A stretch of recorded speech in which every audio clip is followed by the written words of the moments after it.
Hello student, मैं दुर्लभ ज्ञान वर्ष प्राइवेट आईटीआई के ऑनलाइन लेक्चर में आपका स्वागत करता हूं। ठीक है, जैसा कि पिछले लेक्चर में हमने क्वाड्रिलेटरल देखा था। क्वाड्रिलेटरल में हमने आयत के बारे में देखा था। सबसे पहले क्वाड्रिलेटरल के बारे में क्या देखा था? क्वाड्रिलेटरल होता क्या है, चतुर्भुज क्या होता है, चार भुजाओं से घिरी बंद आकृति को क्या कहते हैं? चतुर्भुज कहते हैं। चार भुजाओं से घिरी कोई सी भी बंद आकृति को क्या कहते हैं? चतुर्भुज कहते हैं। ठीक है, चतुर्भुज के हमने प्रकार देखे थे।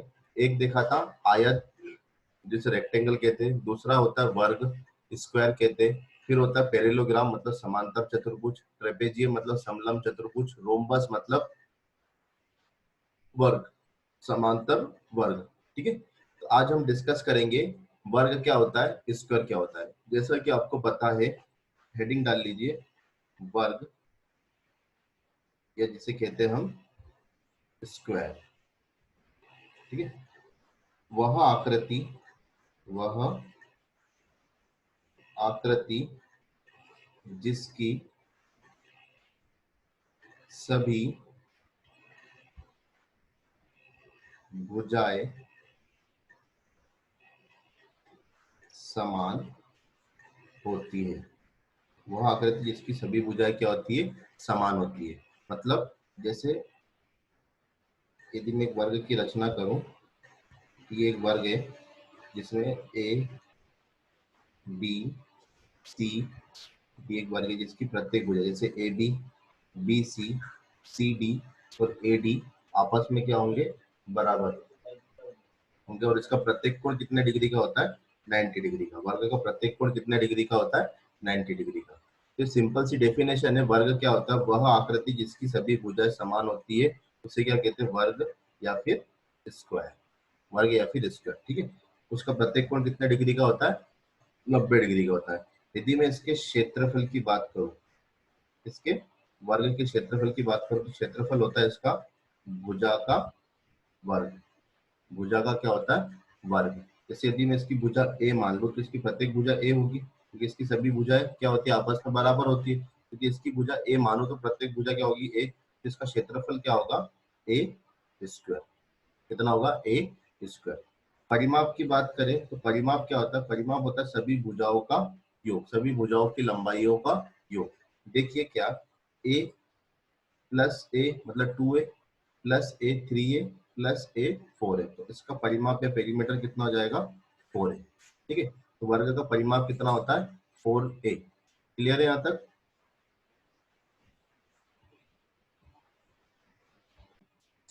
इसके बाद बात करते हैं हम इसके विकर्ण की। इसके विकर्ण, या जिसे बोलते हैं हम डायगोनल। ठीक है, विकर्ण क्या होता है?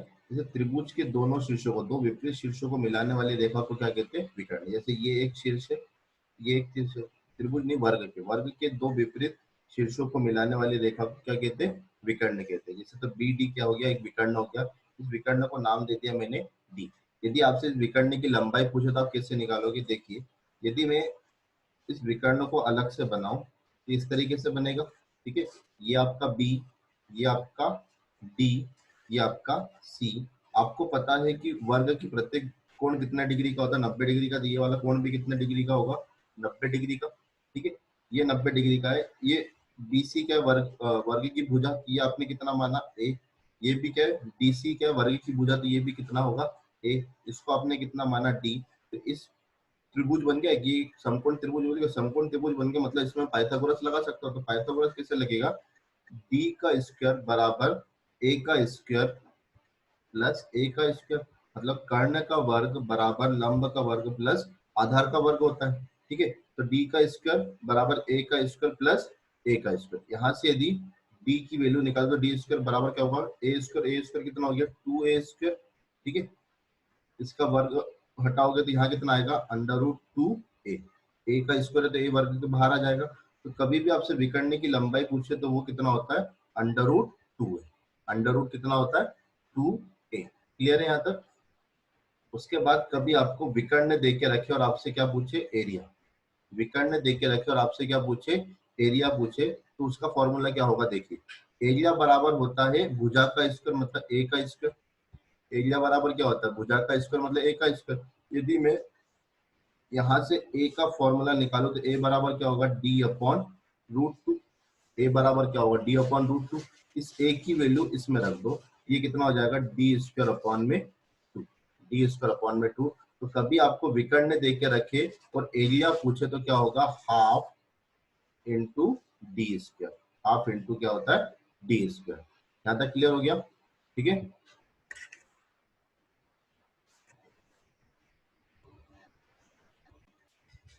इसके बाद देखते हैं हम वर्ग की प्रॉपर्टी या स्क्वायर के प्रॉपर्टी क्या होते हैं। सबसे पहली प्रॉपर्टी होती है कि जो एक विकर्ण रहता है, एक विकर्ण वर्ग के क्षेत्रफल को दो बराबर भागों में बांटता है, ठीक है। एक विकर्ण वर्ग के क्षेत्रफल को दो बराबर भागों में बांटता है, कैसे, देखिए। ये एक आपका क्या है, वर्ग है। ये क्या है आपका, वर्ग है। वर्ग के विकर्ण क्या होता है, जैसे ए डी, बी सी एक वर्ग है।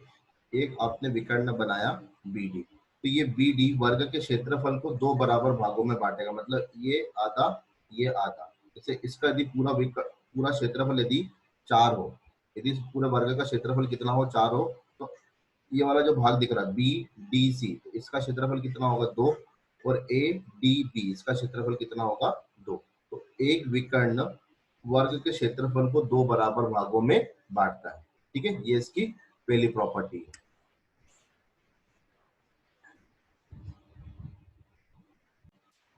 दूसरी प्रॉपर्टी देखिए, दूसरी प्रॉपर्टी क्या है,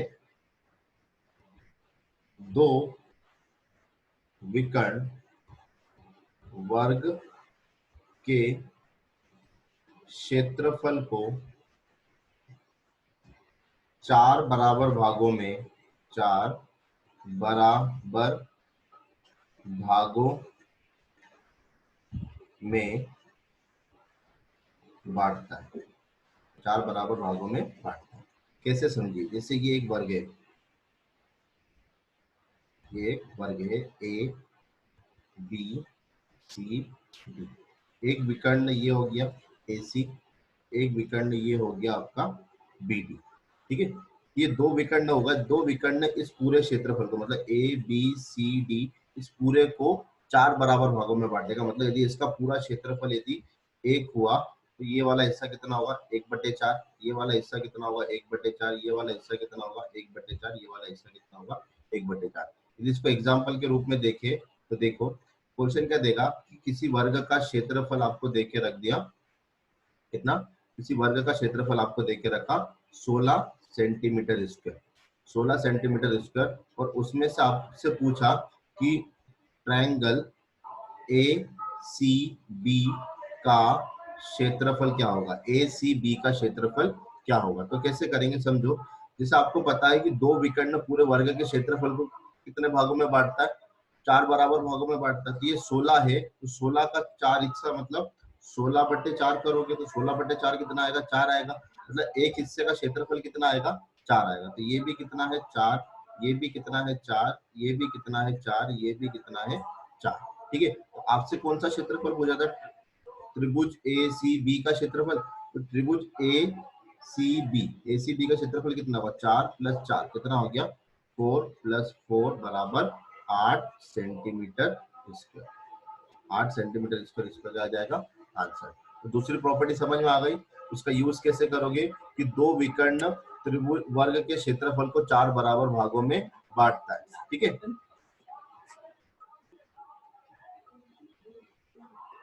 तीसरी प्रॉपर्टी समझो। तीसरी प्रॉपर्टी क्या होता है कि दो विकर्ण एक दूसरे पर लंबवत होते हैं, दो विकर्ण एक दूसरे पर परस्पर लंबवत होते हैं।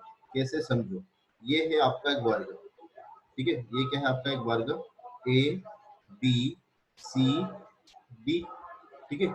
इस वर्ग में आपने एक विकर्ण ए सी है और एक विकर्ण आपका बी डी है। तो ए सी और बी डी, ए सी और बी डी आपस में क्या होंगे, परस्पर लंबवत होंगे, ए डी और बी सी आपस में परस्पर लंबवत होते हैं। ठीक है, ये इसकी तीसरी प्रॉपर्टी। क्लियर है। चौथी प्रॉपर्टी की बात करें तो चौथी प्रॉपर्टी क्या होती है कि दो विकर्ण एक दूसरे को इक्वली बाइसेक्ट करते, दो विकर्ण एक दूसरे को इक्वली बाइसेक्ट करते। इक्वली बाइसेक्ट करते मतलब समझो, दो विकर्ण एक दूसरे को इक्वली मतलब बराबर, इक्वली बाइसेक्ट करते हैं। दो विकर्ण एक दूसरे को इक्वली बाइसेक्ट करते हैं। समझो कैसे, जैसे ये एक वर्ग है, ठीक है, ये एक क्या है, वर्ग है, ठीक, ए बी सी और ये डी। दो विकर्ण आपने खींच दिया, एक होगा ए सी, दूसरा होगा आपका बी डी। ठीक है, दो विकर्ण होगा ए सी और बी डी। तो इक्वली बाइसेक्ट करने का मतलब, यदि इस पॉइंट को मैं ओ नाम दे दूं तो ओ से ए की दूरी उतनी होगी जितनी ओ से सी की दूरी होगी। क्या बोलना चाह रहा हूँ, दो विकर्ण यदि एक दूसरे को इक्वली बाइसेक्ट करते उसका मतलब ये है कि ओ से बी की दूरी उतनी ही होगी जितनी ओ से डी की दूरी होगी।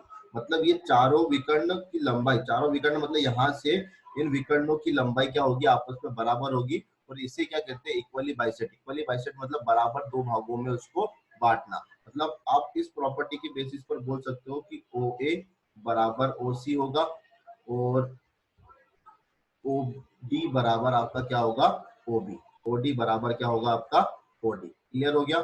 तो इसकी पहली वाली प्रॉपर्टी क्या देखी थी, दो विकर्ण एक दूसरे पर परस्पर लंबवत होते। चौथी वाली प्रॉपर्टी है कि दो विकर्ण एक दूसरे को इक्वली बाइसेक्ट करते। इक्वली बाइसेक्ट करने का मतलब ये है कि ये इसको बराबर दो टुकड़ों में बांटेगा। दो विकर्ण एक दूसरे को बराबर दो टुकड़ों में बांटेगा, मतलब ओ से डी की दूरी भी उतनी होगी जितनी ओ से बी की दूरी होगी, ओ से ए की दूरी ही उतनी होगी जितनी ओ से सी की दूरी होगी। क्लियर हो गया यहाँ तक। पांचवी प्रॉपर्टी समझिए। पांचवी प्रॉपर्टी क्या है, पांचवा प्रॉपर्टी ये है कि डायगोनल मतलब विकर्ण, डायगोनल विकर्ण एंगल मतलब कोण को इक्वली बाइसेक्ट करते हैं, कोण को इक्वली बाइसेक्ट करते हैं। इक्वली बाइसेक्ट मतलब समद्विभाजित, समद्विभाजित करते हैं। समझो क्या बोलना चाह रहा हूं। जैसे ये आपका एक वर्ग है, ठीक है, वर्ग का प्रत्येक कोण कितने डिग्री का होता है, 90 डिग्री का होता है। तो माना कि ए बी सी डी एक वर्ग है, ए वाला कोण कितने का है, 90 डिग्री का है नहीं, वो 90 डिग्री का होता है। वर्ग का प्रत्येक कोण कितने का होता है, 90 डिग्री का होता है। उसने कहा कि डायगोनल, एक डायगोनल खींचा आपने, एसी। एसी डायगोनल होगा। डायगोनल किसे कहते हैं, वर्ग के दो विपरीत शीर्षों को मिलाने वाली रेखा को क्या कहते हैं, डायगोनल या फिर विकर्ण। क्या कहते हैं, डायगोनल या फिर विकर्ण। ठीक है। अब देखिए, ये कह रहा है कि डायगोनल कोण को इक्वली बाइसेक्ट करते हैं। इक्वली बाइसेक्ट करने का मतलब ये है, जैसे ये वाला कोण कितने का है, 90 डिग्री का है। इक्वली बाइसेक्ट करने का मतलब आपसे पूछेगा कि एंगल सी ए बी कितना होगा, तो आप बोलोगे 45 डिग्री। और आपसे पूछे एंगल सी ए डी कितना होगा, तो ये भी कितना होगा, 45 डिग्री। इक्वली बाइसेक्ट करना मतलब बराबर दो भागों में बांटना। तो 90 को यदि बराबर दो भागों में बांटोगे तो 90/2, तो 90/2 मतलब 45 डिग्री। ये भी 45 डिग्री होगा, ये भी 45 डिग्री होगा। ठीक है। तो डायगोनल कोण को इक्वली क्या करते, बाइसेक्ट करते। डायगोनल कोण को इक्वली क्या करते, बाइसेक्ट करते। ठीक है। छठी प्रॉपर्टी क्या है समझो, जैसे ये एक वर्ग है, ये एक आपका वर्ग है, ए बी सी डी। ठीक है। आपने क्या करा, इन सभी भुजाओं की मध्य बिंदु ले लिया। ए बी का मध्य बिंदु ये है, बी सी का मध्य बिंदु ये है, सी डी का मध्य बिंदु ये है और ए डी का मध्य बिंदु ये है। इन मध्य बिंदु को जब आप आपस में मिला दोगे इस तरीके से, ठीक है, इन मध्य बिंदु को जब आप आपस में मिला दोगे तो इससे बनने वाली आकृति भी क्या होगी, वर्ग ही होगी। ठीक है। इससे बनने वाली आकृति क्या होगी, वर्ग ही होगी। फिर से बता रहा हूँ, जैसे वर्ग की प्रत्येक भुजा के मध्य बिंदु, जैसे ए बी का मध्य बिंदु ये है, बी सी का मध्य बिंदु ये है, डीसी का मध्य बिंदु ये है, एडी का मध्य बिंदु ये है। तो इन वर्गों के भुजाओं के मध्य बिंदु को यदि आपस में मिला दिया जाए तो बनने वाली आकृति भी क्या होगी, वर्ग ही होगी। क्लियर हो गया यहाँ तक? ठीक है।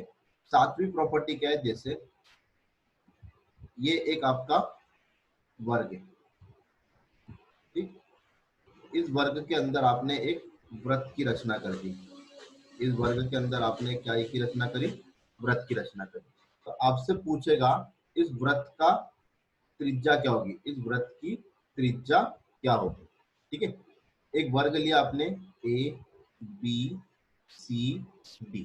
ठीक है, इस वृत्त के, इस वर्ग के अंदर आपने क्या बनाया, एक वृत्त बनाया। ठीक है, वो इसका केंद्र है। तो आपसे पूछेगा कि इस वृत्त की त्रिज्या क्या होगी। तो जब वर्ग के अंदर एक वृत्त की रचना की जाए जो उसकी सभी भुजाओं को टच करे, देखना ये सभी भुजाओं को टच कर रहा है, ये वृत्त है जो उसकी सभी भुजाओं को टच कर रहा है, तो इसकी जो त्रिज्या होगी वो त्रिज्या क्या होगी, इस भुजा की आधी होगी, इस भुजा की आधी होगी, तो ए बी बाय 2।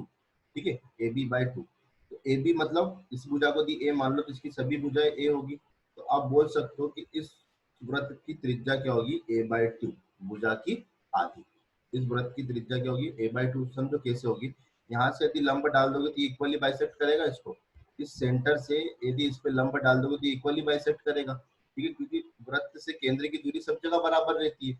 ये यदि यहाँ पर लंब डालोगे तो ये दोनों एक दूसरे को इक्वली बाइसेक्ट करेंगे। ये पूरी लंबाई कितनी है, ए, ये पूरी लंबाई कितनी है ए, ये वाली लंबाई कितनी होगी, ए बाय 2, ये वाली लंबाई कितनी होगी, ए बाय 2। तो आप बोल सकते हो इस वृत्त की त्रिज्या क्या होगी, ए बाय 2।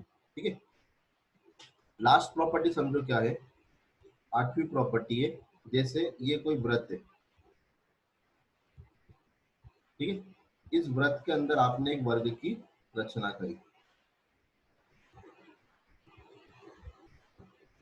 इस तरीके से। ठीक है, ए बी सी डी। ठीक है, वर्ग की रचना करी। आपसे पूछेगा ये जो बाहर वृत्त बनाया आपने, इस वृत्त का त्रिज्या क्या होगा, इस वृत्त की त्रिज्या क्या होगी। ठीक है, इस वृत्त की त्रिज्या क्या होगी। अब आप ध्यान से देखोगे तो यदि मैं इसको मिला दूं तो ये क्या है, वर्ग का विकर्ण है। ये क्या है, वर्ग का विकर्ण है। और वर्ग का विकर्ण क्या होता है, डी होता है। ठीक है, तो डी क्या है, इसका आधा, डी, आर क्या है, डी का आधा। तो आप बोल सकते हो ये जो बाहर वाला वृत्त बना उसकी त्रिज्या क्या होगी, डी बाय 2।